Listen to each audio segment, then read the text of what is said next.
Zee 24 तास एक पाऊल पुढे। तरुणीची हत्या केल्याच्या आरोपातून निर्दोष सुटलेल्या एकानं तरुणीवर बलात्कार केल्याची घटना औरंगाबादमध्ये घडली आहे। संजय नगर बायजीपुरा भागात ही घटना घडली आहे।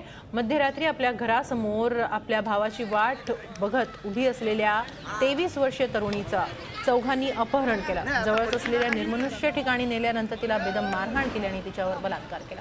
तरुणीनं आरडाओरड केल्यानंतर काही जण धावून आले आणि त्या नराधमांना बेदम मारहाण केली आणि पोलिसांच्या ताब्यातही दिलं। पोलिसांनी चौघांना अटक केलेली आहे।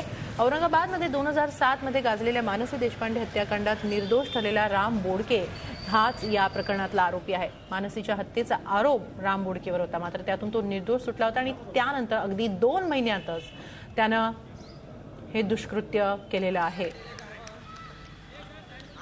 तिथे घटनास्थळी एक आरोपीला पकडला। आणखीन त्यानंतर त्या आरोपीचे आपण शोध घेतला, आणखी म्हणजे त्यांच्या विचारपूस केला, तो आणखीन 3 आरोपी जे आहेत ते आम्ही आणलेत। आणखीन कारवाई चालू आहे। सर, मारहाण केली आहे आरोपीला लोकांनी? हां, लोकांना आरोपीला मारहाण केली आहे। यामधलं एक राष्ट्रवादीचा कार्यकर्ता असल्याची माहिती ते आता तपासाचे निष्पन्न होतील, त्यानंतर आम्ही सांगतो। आतापर्यंत मला कोणी सांगितलं नाही। झी 24 तास एक पाऊल पुढे।